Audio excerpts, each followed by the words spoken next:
Perfect. So good afternoon, everyone, and welcome to today's UKATA webinar. For those who don't know me, I'm Kellyanne Smith and I work in the marketing department here at UKATA. Today I'll be hosting today's session, the first webinar of 2026. Today's session is called Global Asbestos Justice, a Case Against Eternit. So just before we make a start, I'm just going to go through the usual housekeeping points. So everyone's microphone is on mute and that will remain on mute throughout the presentation, just to minimise any potential disturbances. We do have the Q&A live today, so if you have any questions during the webinar or after, please put all your questions in there. We'll try and get through as many as we can today. If we do run out of time, we'll get back to you through email, but we will keep a log of your question. As you're all aware, the webinar will be recorded and the recording will be shared with all the attendees. So with that, I'd like to introduce our speaker today, Dr. Yvonne Waterman. Hi, Yvonne. Thanks for joining us and taking your time out. So with that, over to you. Thank you very much, Kellyanne. It is always a pleasure to do something for UKATA. And my warm welcome to all of you. So I've been asked to explain about one of the foremost global asbestos producing companies, which is Eternit, very prominent in Europe, but also, for instance, in countries like Asia and South America. And Eternit is having a hard time of it because there is one court case after another coming up, and I'll be explaining a bit more about those court cases. It's interesting to know that there is a very big court case going on in Italy, has been since 2009. There is a court case likely to occur in Belgium. There is a court case that has been announced already in the Netherlands. I wouldn't be surprised if a court case against Eternit will be announced in the next few years, probably in countries like Colombia. And so what is happening here and now will carry its weight forward to the future. And of course, every court case will provide more and more evidence that other countries can use as well in their prosecutions. And for me, that was the particular reason to attend the very first court case against Eternit, and specifically against its co-owner and CEO, Stefan Schmidt-Heine, with the purpose for my foundation of learning what I could in order to help similar court cases in other countries. So let's have a little bit about the Global Asbestos Forum. I do hope that most of you know the forum already. I founded it in 2014. It's very close to my heart. It's my baby, okay. The main goal, the ultimate goal, is preventing new asbestos victims by making the very best knowledge available to asbestos professionals of every background across the globe. And while it is mainly focused to sharing state-of-the-art asbestos-related information, I always make sure that asbestos victims and asbestos victim organizations receive a warm welcome as well. 2024, it was renamed the Global Asbestos Forum, which honestly, I should have named it from the start, as the outlook has always been very global. But at one point, we even had 26 different countries represented, as far away as Chile and the United Arab Emirates, Australia, New Zealand, Canada, you name it. So the Global Asbestos Forum truly is very much a global asbestos forum, and any of you who needs to have a contact somewhere else in the world, you are welcome to send me a PM and on LinkedIn and say, hey, Yvonne, how are you and how's the dog? And would you mind introducing me to somebody? And there you go. We've had 8 conferences already, plus one in Bogota in Colombia. So 9, looking forward to the 9th or the 10th, depending how you count. And of course, aside from supporting and presenting at conferences and having our own yearly conference, The forum also participates in all kinds of scientific projects and advises media and presents for, well, a few years ago, for instance, the Italian Senate. So there is a wide range of activities, and all of it is geared towards the main motto: collaboration, acceleration, eradication, just so you know where we stand. Let's talk about Eternit. Eternit is a huge company. It was mainly focused on asbestos in the early years, and actually the founder was the family Emersons, who own a beautiful piece of woodland almost next to my door. What are the odds? Later on, Eternit decided to branch out into diversify, as it were, into other industries, and the name Eternit didn't really cover the whole thing anymore, so they decided to call the name, change it to ETEX, ATEX, for a more global and more robust name that is also less associated with asbestos, but it's very much the same company, mind you. And here you can see some excerpts that I screenshotted from their main homepage, Eternit, and etex.com. And you can see here that Eternit is very caring. We've got you covered, so to say. And perhaps that is a mild gesture towards the asbestos cement roofs, for which they are primarily known, but Eternit has made every kind of asbestos-related cement product. You can also see at the bottom of each page that I show some very worn asbestos cement roofing. I can't say with any degree of certainty that that is actually Eternit roofing, but it was made in the Netherlands, and therefore the chances that it actually is an Eternit product are fairly large. But I can't say so with any degree of certainty. But all asbestos cement roofing show the same kind of deterioration through the years, and of course releasing asbestos as the cement wears down. So, Eternit since 1905, and we've got you covered. I said it already, Eternit is an absolutely huge conglomeration with branches and all kinds of industrial relationships and corporate relationships. And I once tried to basically draw a map of all the relationships, and it turned out to be absolutely impossible for me to do. It's that large and that complicated. Drawing a map of all the concern relationships is like looking at a big plate of spaghetti and thinking everything goes every which way. You can't follow this. So, according to its own website, it's established in 45 countries and it earns just short of 4 billion euros a year. So financially, it's rock solid.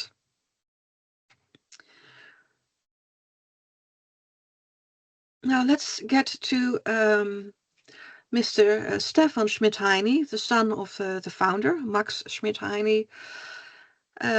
He grew up with the company at a young age already. He became a director and the CEO for the whole organization, and also director of the northern Italian factories, including the infamous one in Casale Monferrato.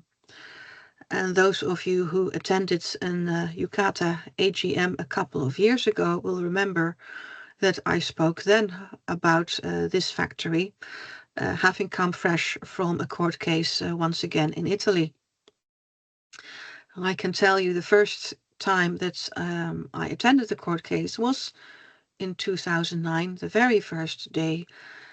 And there were particularly trade unions and asbestos victim organizations there on the very first day of the first court case against Stefan Schmidheiny as the CEO of Eternit /ETEX, or whichever name it wants to use.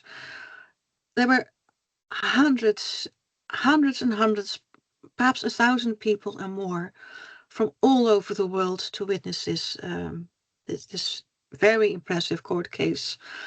And there were thousands of asbestos victims who had joined the criminal prosecution as civil parties with a view to compensation, and also hospitals and municipalities and provinces and the like. So in terms of logistics, this was the biggest court case that I had ever attended, probably the biggest that I'll ever attend, and certainly one of the most important ones.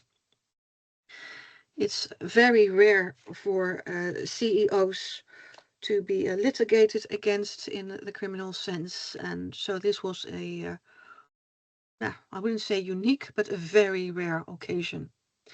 So Stefan Schmidt-Heine was born in 1947, which makes him 78 years old now. And in his first meeting with the international directors of all the Eternit factories in other countries all over the world, he informed them very bluntly about the considerable health dangers of asbestos. When I say bluntly, I mean he scared the wits out of some of those directors because he knew a lot more about the dangers of asbestos than those directors knew. And he told them that this was basically not going to make any big difference. He told them to shut up about the asbestos health dangers and to keep going, keep producing, and keep going on. Through the decades, Eternit has been very wary of providing any information on the health dangers of asbestos. They were, I don't mean to make a pun, but they were deathly against any kind of warning, for instance, on their asbestos-containing products. They were really upset when Canadian asbestos producers started putting warning labels on their products, because they said if you do that in Canada, then eventually that will become known in, for instance, Europe, our big market, or Asia, or wherever. And then we will have to answer unpleasant questions like, oh, is asbestos related to cancer? And those are not the questions that we want to answer. So we are very much dead set against warning against asbestos-related health dangers or putting any warning on asbestos cement products and the like. He also did not believe in serious improvements in working conditions, but because those cost money. And the implication was, of course, that if you have to make it safer, then there is a suggestion that it was unsafe before. You can see where this is going. He was basically born and bred very rich in a very rich family. He's presently considered to be a multi-billionaire. He received an honorary degree from Yale in 1996 for being one of the world's most environmentally conscious business leaders, according to Yale. And the reason for this is by replacing asbestos with alternatives in his products. I'll share a little bit about that in a few minutes. And, well, you may believe in coincidence or the warmness of his heart, but he did happen to make multiple donations to Yale between 1996, when he received his honorary degree, and the next year.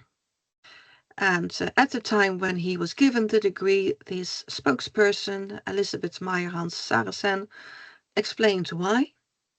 Stefan Schmidt-Heine is regarded worldwide as a pioneer who implemented the safest possible methods for asbestos processing.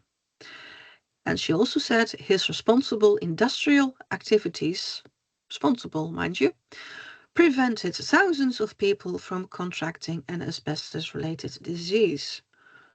Ooh.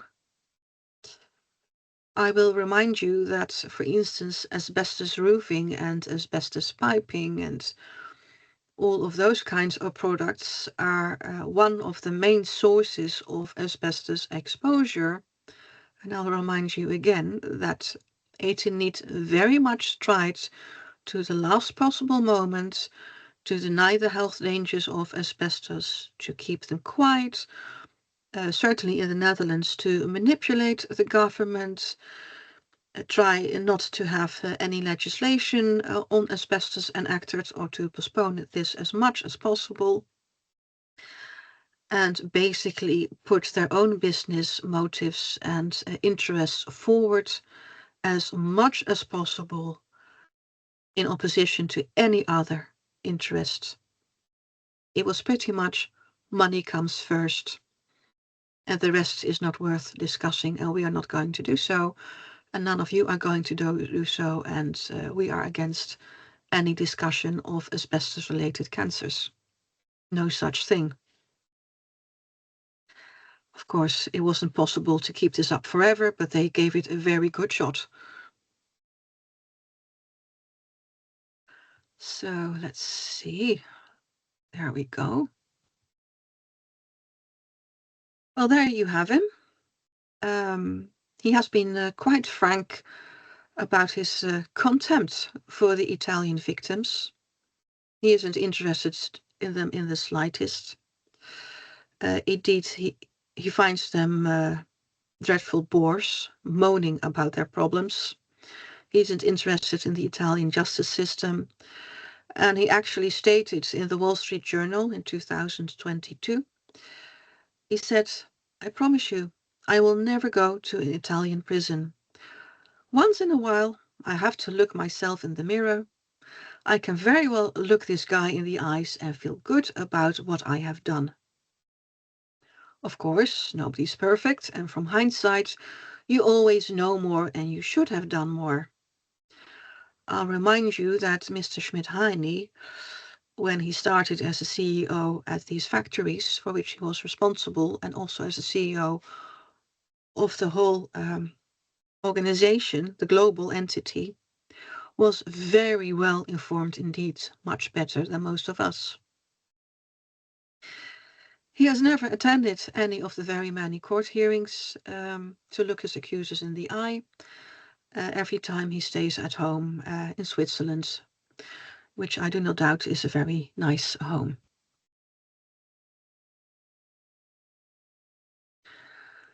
So the first trial against Stefan Schmidt-Heine as the CEO and co-owner of the Eternit factories in the northern part of Italy, and there were 4 of them, and I'll focus for this moment on the factory in Casale Monferrato, the infamous factory. It started in 2009. As I told you, I was there on the very first day. I've been there several times since then. First time I came there, I was a bit bewildered. There were so many people there from all over the world. Every kind of Italian police that I could dream of was there as well. I didn't speak much Italian, and yet somehow I was given a ticket for a seating in the public area, and it happened to be ticket stub number 1. And yeah, you can read more about it in this book here. I'm trying to show you, which isn't easy. It's called Eternit and the Great Asbestos Trial, and it was published by IBAN, and I wrote an article, a chapter in it as well.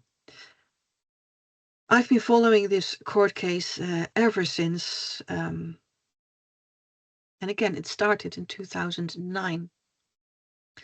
So Schmidt-Heine was first sentenced in Turin in 2012 for 3,000 asbestos-related deaths in the Casale Monferrato factory in town. And imagine every single one of these victims had to be heard by a judge, give a deposition, be questioned by the judge and the Eternit lawyers, of course. So it was an absolutely enormous court case with huge logistics. And I really applaud the Italian justice system that they were even able to do a court case of this size. And the main public prosecutor was called Guariniello, and he led this enormous court case. So, well, in two instances, the first instance and on appeal, Stefan Schmidt-Heine was sentenced to enormous damages for all the civil parties who joined the criminal proceedings, and we are talking 10 million euros here and 20 million euros there, and also, of course, to all the victims themselves. And he was convicted for causing an environmental disaster. Then in appeal, he was sentenced to 18 years and 90 million euros damages. I think the compensation was slightly less. But the thing is, and again, you can wonder if this is a coincidence, but nobody but Silvio Berlusconi decided to lower the period of limitation to 5 years, meaning that after 5 years, any asbestos victim who hasn't received compensation is not entitled to it anymore. So if you start in 2009 and the proceedings go on until the present day, then of course those victims who are already dead will never have received a penny, and so far actually nobody has received a penny. So first instance, second instance, third instance was the Supreme Court. Everybody expected the Supreme Court to confirm the first two sentences. Unfortunately, I did not, and so I decided not to go to Rome for the big street party that was planned there. And indeed, there was no big street party because the Supreme Court said on a technicality, no, we do not agree to a positive sentence here. There's a lot of limitation going on. The wrong kind of crime was placed front and center. So, no, Mr. Schmidt-Heine goes off scot-free. And again, he didn't sit a day and nobody got a penny in the meantime. So that was the big court case in three instances known as the UNO court case, or UNO. And then the second case came about. Before I go into that, I'll tell you a few things that came to light at the first court case. For instance, that the asbestos dust inside the factory was so heavy that people inside would be unable to recognize each other. And there was a big cloud of asbestos fibers way up in the air. And so even if it was a sunny, bright sky, even then the Allied pilots would be able to recognize Casale Monferrato because there always, every single day, was a big white cloud hanging over it. And no guesses what that cloud was made of. The unionists were given the dustiest jobs, and it also came to light that Schmidt-Heine was aware that due to the absolutely terrible labor conditions, some of his workers would inevitably die from them. He didn't know who, he couldn't know in advance, but he accepted that they would. This did not stop him from accepting his honors at jail. Also, for instance, that the staff would have barbecues on the beach close to the factory, and the beach was made not of sand or silt or the like, but of asbestos waste. Apparently, it was a very pretty little beach. So, moving on. We are now in an age where everything is shared on internet, and very popular item these days are the Epstein files. And guess what? Apparently, Schmidt-Heine, Epstein, all of them are mentioned in the Epstein files because Epstein wasn't only into brutalizing little girls, young women, but he was also known for being a very good and able lobbyist. And at request, not out of the goodness of his heart, I imagine, but at request, he would be willing to lobby. So on the day that the Supreme Court threw the whole case out onto the streets, There was also a message by a right-hand man of Stefan Schmidt-Heine thanking certain persons for their kind services. Before that, there were also meetings on how they should proceed with this court case, even up to the point whether Schmidt-Heine should possibly flee justice. I have not seen these documents myself, but I do understand that there will be a lot of media exposure about this in the near future. So you heard it first from me, but ideally I would like to show you those documents, and in the fullness of time I expect that will happen. And getting back to the street party that never happened, people were hugging and crying, and all that huge effort was basically all for nothing, if you consider that the purpose was of sentencing Schmidt-Heine. So they redid the whole trial again, and this second that we are now in is called the BIS trial, to separate it from the previous full round up to the Supreme Court. And then again, on the 7th of June, he was sentenced to 12.5 years of jail, and again, an enormous amount of money for manslaughter this time, rather than environmental disaster, at the courthouse in Novara. And again, I was there. I specialize in liability law, and I thought that being present there would be very useful for countries and organizations in years and years to come from now to basically organize similar prosecutions and court cases. And I can tell you it was a very moving day. The 17th of April last year, he was sentenced yet again, manslaughter, and sentenced to 9.5 years in damages because the court took into consideration that many victims had died already and their cases were passed by limitation. So he actually got a bit an advantage because of the limitation again. Undoubtedly, we are going back to the Supreme Court again. And on the right-hand side, you can see, for instance, the first paper of the verdict. Page of the verdict. Now, some things that interestingly came to light at the second trial round, this case. There was a professor there defending Schmidt-Heine, and he argued that asbestos is prevalent everywhere. He also followed the one asbestos fiber doctrine, which apparently came in very useful. And so he said, literally, I had a translator sitting next to me at the time, that workers could have been exposed to asbestos as a baby in their crib. And having been exposed already, it didn't matter any which way, whatever, that they were very heavily exposed in the Eternit factory in Casale Monferrato, or indeed elsewhere, even if they were walking around covered in asbestos looking like ghosts or people playing pranks in white sheets. Schmidt-Heine merely gave them jobs out of the goodness of his heart. And their exposure, their immense exposure in the factory was immaterial to causation because, well, they could have been exposed to asbestos in their homes, in their cribs, on the playground, in the school, long before they ever worked at the terrible asbestos factory.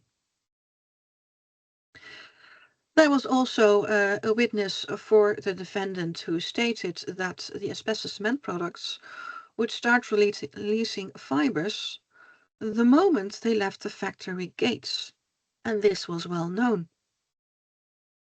And this specialist said, well, if people buy products that release fibers, well, why then blame the producer? It's them buying it. I think, well, that is a very strange thought from the perspective of product liability, and also admitting that the producer actually knew decades ago that he was selling a product releasing carcinogenic asbestos fibers into the air the moment they left this factory gates. Good grief. I don't think this professor was a specialist in product liability law. Every day I learned somebody is diagnosed with mesothelioma in Casale Monferrato, and every day somebody is buried in Casale Monferrato with mesothelioma. And we also know that for every mesothelioma case, there are probably 5 or 6, at the very least, 3 asbestos-related lung cancer victims and all kinds of other related asbestos cancers. So you can imagine what a dreadful place this is to live in and to have your family there. Now, let's move on to Eternit in the Netherlands, because, of course, this big Italian court case gave lots of countries food for thought, because they say, well, we too have an Eternit factory in our country, and the circumstances there were just as dire, and the policy on health and safety in the workplace was basically just as dreadful, and all the tricks that were pulled to influence our governments were the same, and trying to keep asbestos dangers quiet and not mention the C word and the like. All of that is pretty much the same all over. So in the Netherlands, we also have our Eternit factory in the eastern part of the Netherlands, in the town of Goor. In its heyday, it used to employ 800 workers. Oh, and I'll just go back, because I forgot to tell you something. I do ask your patience here, because there is something interesting here. I think it's worth mentioning. See this photo? I made it myself. Here is the judge reading out the verdict at the end of a very, very long day. And when I made this photo, he was reading out the list of all the victims who participated in the trial. And he was crying from start to finish, and so were most of the people in this courtroom, and certainly also afterwards, because no verdict of manslaughter can bring your loved ones back, and no verdict of compensation can bring a penny into these people's lives, and indeed it hasn't. So moving back again, and I'm sorry, but just really wanted to tell you that. So the labor unionists in the Netherlands were very active in this factory, and indeed they were responsible for creating the first Dutch asbestos legislation. We have a great deal of gratitude for them, and I will tell you, this factory only switched to making non-asbestos cement products on the day that the Dutch asbestos ban became active, the 1st of July 1993. And I'm told that the Eternit factory actually received half a year extension to switch from production methods from asbestos cement to non-asbestos cement. Why do I mention this? Because, of course, in these court cases, and also indeed in many court cases in the Netherlands from the 90s onwards, it has been established that certainly the Dutch Eternit directors and the factory knew of the health dangers of asbestos, at least from 1969 onwards. There are even court cases and verdicts that put this threshold of knowledge as low as in the 1940s. So Eternit in the Netherlands knew that asbestos was dangerous, that it was exposing its workers, the people in the vicinity and everywhere, and still it did not stop making asbestos-containing cement products until the very last day that it was allowed to do so. So here you have a photo in the area of the town of Goor. It says, pas op asbest, langzaam rijden, and translated this means watch out asbestos, drive slowly. Now, why would that be? on that just this road in the countryside.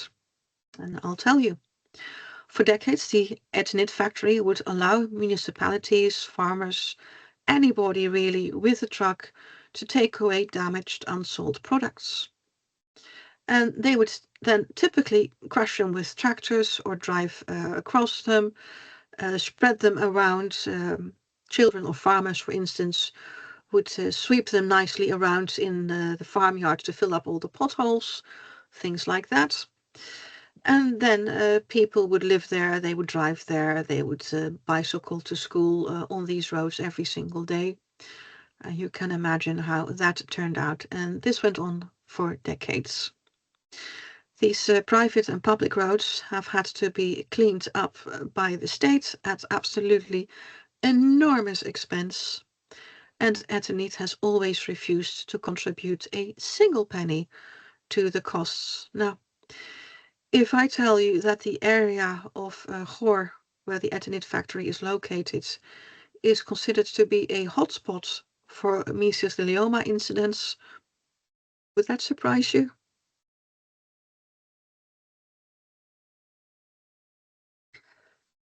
So in 2012, we had an important court case where the court in The Hague decided that Eternit should be considered to be a producer that is part of an internationally operating group. And indeed, in Belgium, there have been several court cases against the Eternit factory in Belgium, in Capelle op den Bosch, famously instigated by Eric Jonkherer, my friend who lived right next door to that factory and died a few years ago. Do you know that story? Eternit Jonkherer, his grandfather worked in the Eternit factory in Belgium, died of asbestos-related cancer. His father died of asbestos-related cancer.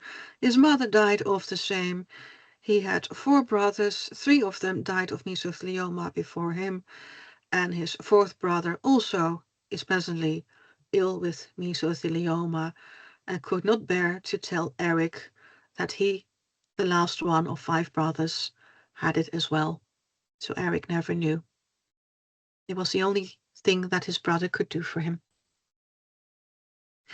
Anyway, getting back to this court case, the court in The Hague decided that being very internationally organized and operating, the company could absolutely have informed itself of the scientifically well-known risks relating to asbestos, and that it should have warned consumers for asbestos risks, for instance, by using warning labels.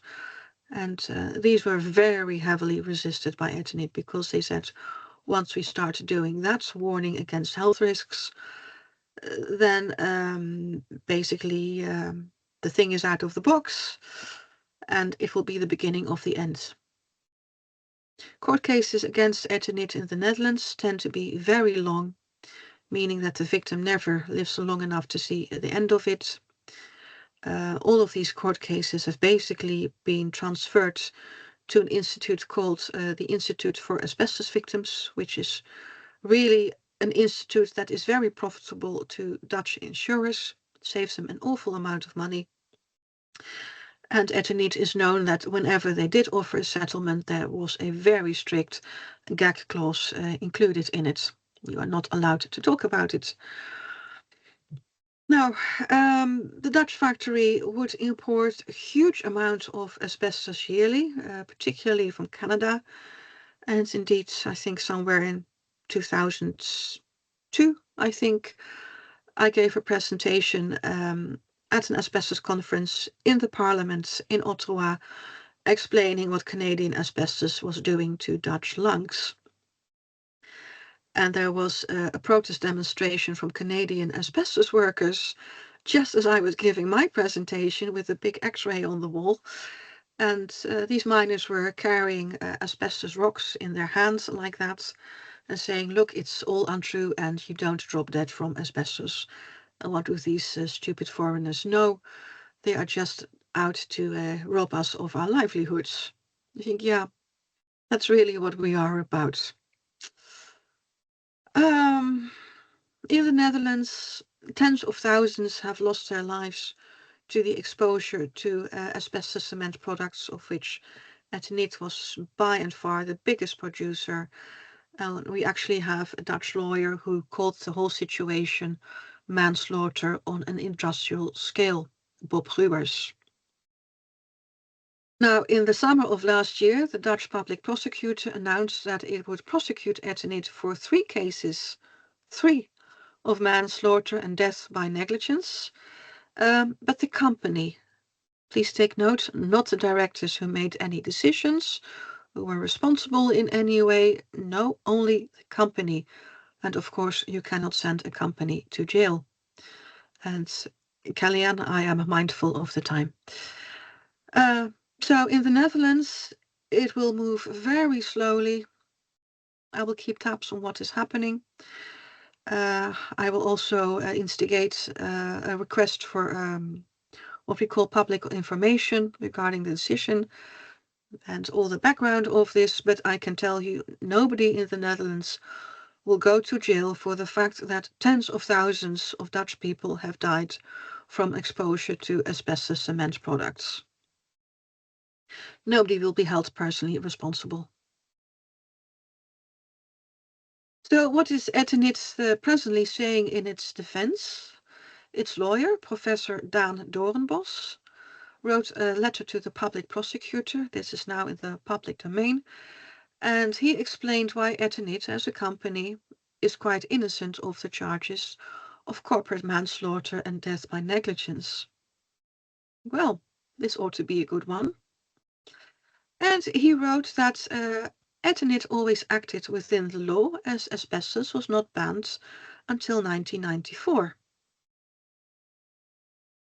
Well, I have something to say about that, but I'll continue with his arguments first. And he said, well, and if Eternit acts within the law, then it's not fair to be held criminally responsible retroactively. And also he pointed out any charges must have passed the period of limitation for such crimes already. And we are talking here about the criminal limitation, not the period for personal injury. Now, why do I have a problem with these arguments? Because, as I pointed out already, even the CEO himself absolutely flabbergasted international directors with his profound and deep knowledge of all the asbestos health dangers that were related to asbestos, basically when he took his first job as director. So for decades and decades, Eternit has known of the health dangers of asbestos much better, much earlier than any of the legislators, certainly the Dutch legislator. It has cultivated or indeed abused its position in The Hague to protect its commercial interests. It knew that asbestos was carcinogenic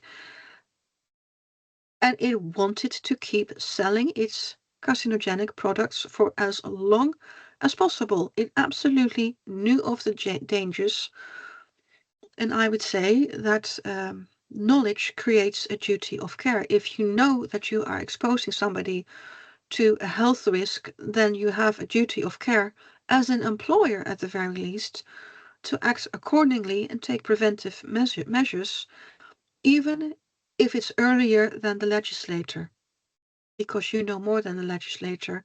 That in itself creates a duty of care. Also, it's arguable that the period of limitation only starts when somebody actually dies, because then the crime is completed, as it were. So, for decades, Eternit, or nowadays called ETEX, has made the world believe that it is now cognizant of the carcinogenity of asbestos. This also explains why it has changed from asbestos cement procedures to non-asbestos cement roofing products and all other kinds of non-asbestos cement products. It likes to show around that it's interested in green technologies, possibly even in the denaturation of asbestos, and it has distanced itself of its rather odious history. Indeed, if you look at its website, then you'll hardly find anything about asbestos as a health danger there. So ethics wants to present itself that it has turned a corner and joined the group of globally and morally responsible companies and forgive and forget. But the thing is that the entire truth? Because in Brazil, ETEX is still fighting very hard in the courts to keep one of the biggest chrysotile mines in the planet open, still trying to export mostly to Asian countries. How is that compatible with being all fine and proper and saying, oh, we don't deal in asbestos anymore? Here you can see a truck that fell off the highway, smashed to bits with all its asbestos cement products as well. And apparently it's a distance of some 1800 kilometers from the mine to the harbor where it needs to be shipped and sent off to countries that do not have an asbestos ban. And all the while, these people are, of course, being exposed. It's a bit hard to reconcile with all the moral rectitude. So some final thoughts. The asbestos industry is still going strong in big parts of the world. Approximately 70 countries have banned asbestos, which means that something like 160, 170 countries have not. In the western part of the world, asbestos producing companies are fighting tooth and nail against liability, denying culpability, dragging court cases out. All the rest of it, it's estimated that Stefan Schmidheiny's legal team has cost him approximately 10 million euros every single year. Now imagine if that had been put forward to accelerating medical science for finding treatment or possibly even a cure. 10 million euros every year since 2009. There have been suggestions for restorative justice, that there is no point in jailing Schmidheiny. That doesn't bring anybody back. Perhaps it would be better to have him pay a mint of money, which he wouldn't miss anyway, towards finding a cure. And what I would like to know from all of you, how do you feel about this idea of restorative justice? Last but not least, indeed not at all least, my foundation is a very small foundation. Every year it travels thousands, sometimes even literally tens of thousands of miles. It's a very heavy burden to carry, I can tell you. But it does make a difference. It presents at conferences for asbestos professionals, for criminologists, for senates. It does what it can to raise awareness and ultimately to prevent new asbestos victims. And if you want to support the work of the Global Asbestos Forum, then you are very welcome for any kind of donation, small or large. Anything that gives a bit of wind in the sails, so to say, that speeds us on its way, that allows for a few extra miles, is very warmly welcome and gratefully received. I think we are very nearly done. Yes, indeed. We still have some time for questions. I'm not running away. If we want to extend, that's fine with me. If anybody has questions that are not answered, please send them to me by email or by private message on LinkedIn. Be sure to connect with me if you haven't. And Kalyan, over to you. Hi, Yvonne. Thank you so much. That fantastic presentation. In terms of your presentation, are you okay to share that with attendees? I want to have a last look at it. Yeah, of I'll do course. so today, but yes, in principle, everybody is welcome to have it in the next few days. Amazing. So there doesn't appear to be any questions, and obviously we're mindful of time. But like you say, if there is any questions or any conversations from this, we encourage you to follow Yvonne on LinkedIn, email me with any questions, and we will get back to you. Thank you so much, Yvonne, on behalf of myself and UKATA. Thank you, everyone, for joining us today. As usual, I will send an email out with the recording and presentation. And to let you know, our next webinar is going to be from Joanna Parker. I have seen you somewhere, so we'll see you next month. And from that, that's goodbye from me. Kellyanne, do we still have a few minutes, perhaps? Of course, if you want to, if you've got something else Yes. you'd like to discuss. No, but I would love if there are any questions. We still have 8 minutes before 4 o'clock. And Absolutely, I'm we can in hang no fire. hurry. While we wait, is there anything that you're up to that you want to discuss with the attendees? Any conferences you've got coming up that you might bang into someone? I'd really want to go to the EIA conference in Phoenix for the occupational hygienists of the United States and talk about what is happening, the state of the art on asbestos, the new insights and statistics for diseases, for instance. But yeah, the foundation still has to plan a big conference and it's very tight on money, so it's a small chance whether I'll be going there. And I regretfully, for the same reason, will not be going to the big conference in Sydney. But I am doing my best on behalf of my foundation to push the boat out as far as I can and be helpful and always support all kinds of media and programs and scientific projects and the like. Just get everybody moving, collaboration, acceleration, eradication, that's the thing, of course.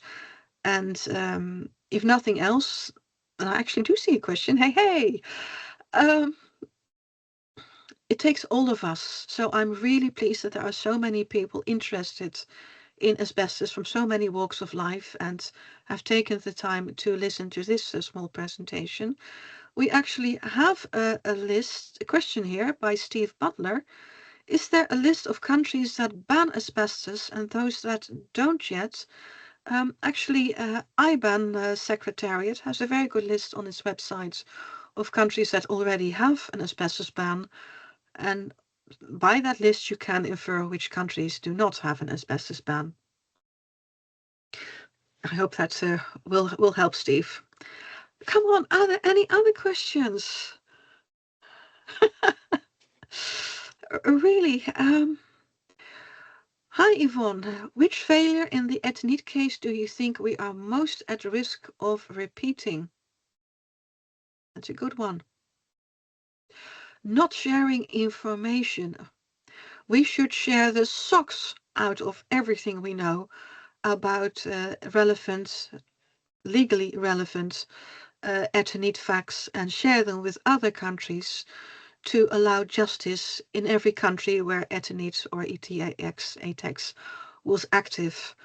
Every single court case will add to the main picture and will allow and make it easier for other criminal prosecutions to be started and to show us also our industrial history and what happened there and the impact it had on societies and achieve justice for victims. So sharing information is the most important thing. And indeed, we also have a lot of problems in Ukraine now, somebody has written. Don't we know it?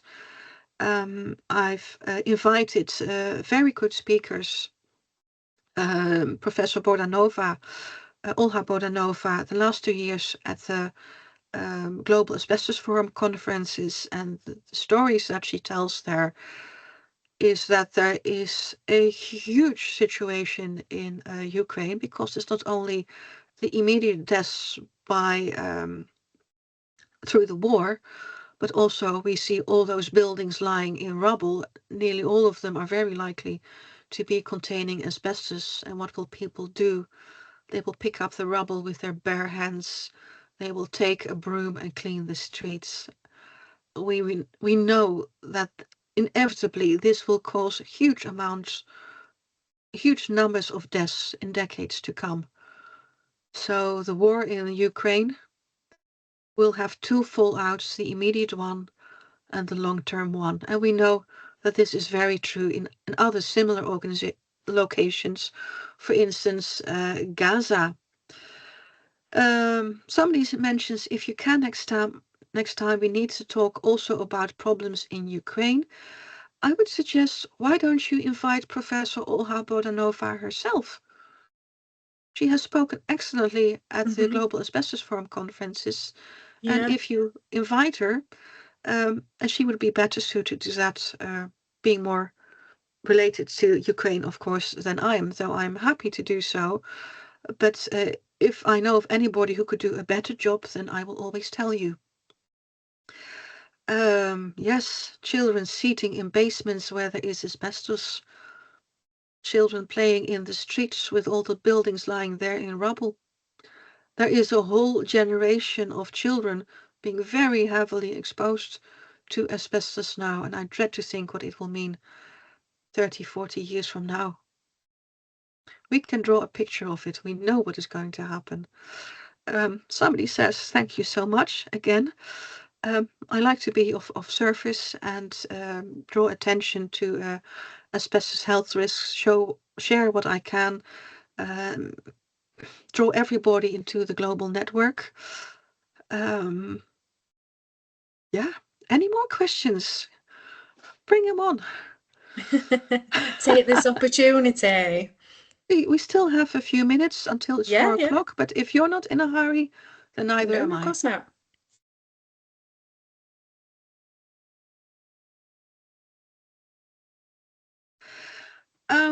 An unknown person asks one more from me, Yvonne.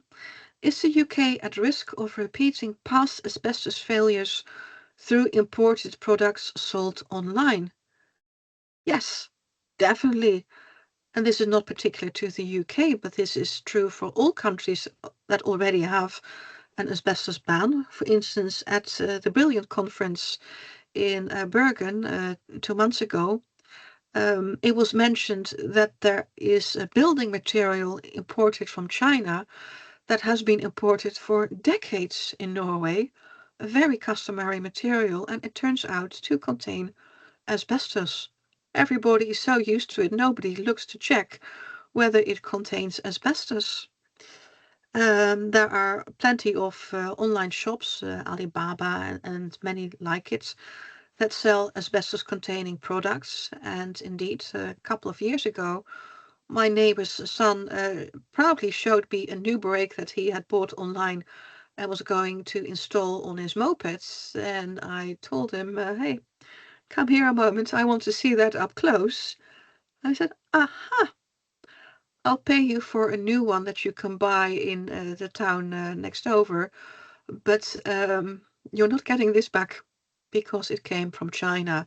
And just looking at it, I thought, I think it's 90% sure that this brake for a moped contains asbestos. And it was absolutely dirt cheap, and he was delighted and said, yeah, I'll refund you fully. Go on your bike and get a brake somewhere else, but you're not getting this one. We know about asbestos sand, for instance. It has been very widely publicized in the media in Australia, and I'm just staggered with disbelief that import authorities all over the world are not checking asbestos sand for children when it comes across the border. I mean, how loud do the Australians need to shout about asbestos sand for children containing asbestos for somebody in another country to take note? Clayton writes, here in Brazil we have very poor legislation that obligates the ACM surveys. I wish it were different. What we have stated is that any waste must be managed as hazardous, but many people don't know where asbestos is, or I would add to that even what asbestos is, because in the 1960s and 70s it was a very popular product, and many professionals, people who would install all kinds of things, electricians, all kinds of professionals, especially hands-on professionals, would recognize asbestos and asbestos rope and asbestos insulation. Our present generation of new electricians and the like wouldn't be able to recognize an asbestos-containing material if you hit them over the head with it. I would really like for organizations to offer free lessons, say an hour a week, to go to schools, go to training schools and the like, and say, hey, we offer an hour of our time to teach young professionals and professionals to be about asbestos dangers that you are going to see in the workplace without recognizing them. I think that would be a very worthy enterprise. Somebody writes, please contact me with me if you need collaboration in Ukraine. I'm happy to do so. I hope that you are copying all these messages for me, Kalyan, that they don't disappear. Asbestos is widely used in India, yeah. And it's so sad and terrible that we are one company that manages asbestos for many clients as experts, but in our own country, asbestos is not banned. Yeah. The asbestos industry in India still has a very firm grip on asbestos, and you can see advertisements everywhere online where the asbestos industry will say, well, if you want to have safe brakes, buy asbestos brakes. What do Indian trains use for your safety? Asbestos brakes. If you want to protect your precious family from fire and other hazards, what is the roof that you need to install as a responsible father and husband? An asbestos roofing. If you want to drown out the sound of rain rather than a tin roof, what is the best sound isolating material for you? That is a very modern, beautiful looking asbestos roof. And so it goes on and on. And do please bear in mind that in countries like these, many people in the population are poorly educated and have little or absolutely no access to any asbestos awareness raising information. So imagine that you see these advertisements with asbestos salesmen dressed up like James Bond selling asbestos roofing and telling you that if you want to be responsible, that's what you need to buy. Well, good grief. How are we to reach them? I really hope that one of these days the Global Asbestos Forum will be invited to present at an Indian asbestos conference. And oh boy, I will give it my everything. And also I want to bring them into the global network because that is what my foundation does. Sharing information and sharing, forgive me, sharing the shit out of it. We are sharing this far and wide and accelerating awareness and sharing of knowledge of asbestos. So what else? Jan Bouwens, yes, Jan Bouwens deserves compliments. He is located in Flanders and does asbestos surveys, and he offers this training to schools, but they are not very keen to take it. And that is a crying shame, but I think it is a beautiful and very commendable gesture, and perhaps something that could be done for the UK through UKATA to work with people who are willing to give training at schools and raise awareness, even if it's only 1 hour in the whole year. So what do we have more? I think we managed to deal with all of the comments. I'm just checking through it. Roger Willie writes, a real problem with gaskets imported from China, claimed to be asbestos-free, but actually contains chrysotile. Yes. The thing is that everything that contains less than 5% asbestos, in terms of weight, is considered by Chinese legislation to be asbestos-free. So if you go online looking for asbestos-free products from China, now you know anything that still contains 5% or less is considered by them to be asbestos-free, whereas it would really scare us and cause heaps of problems. How AI can help with problems with asbestos? I can think of all kinds of ways that AI can help. And actually, come back to that in a moment because there is a name that I am thinking of that I really want to mention in this regard. I'm just cheating by looking on my phone, so just give me 2 seconds. Come on, come on, come on, come on, come on. AI can be used in laboratories these days, and we have had very fine presentations on this from Eurofins, for instance. But there is more. Hang on, hang on. I was working until 4 o'clock this morning.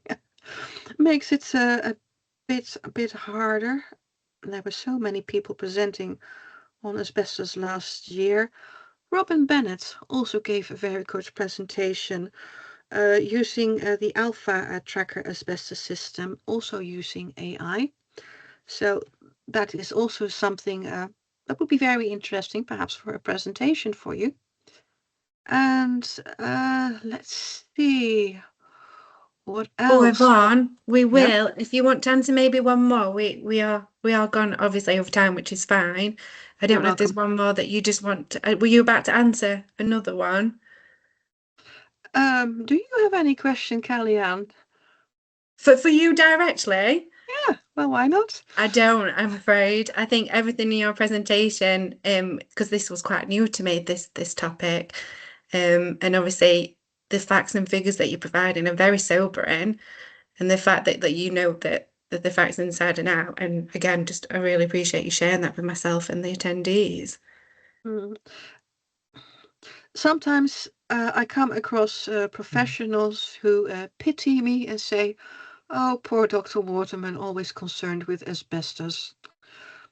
There is so much else in the world. What they don't grasp is that asbestos rules every aspect of our life, through every aspect of our society. Asbestos is all around us, and until we deal with it, we are going to remain exposing people.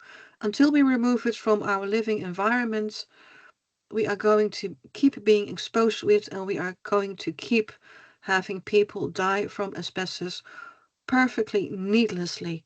Nobody needs to die from asbestos exposure. If we are aware of it, if we remove it, if we hurry up with it, we can deal with this problem, but it takes all of us.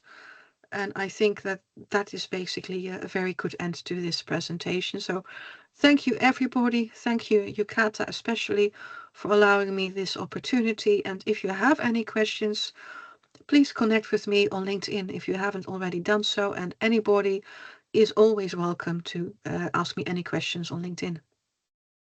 Amazing. So Thanks, Yvonne. Thank you very much, and thank you for everyone that's attended. my pleasure always to help you, Kata. Bye Thank bye. you. Take Take care, care, everyone. everyone. Take care. Bye bye. Bye.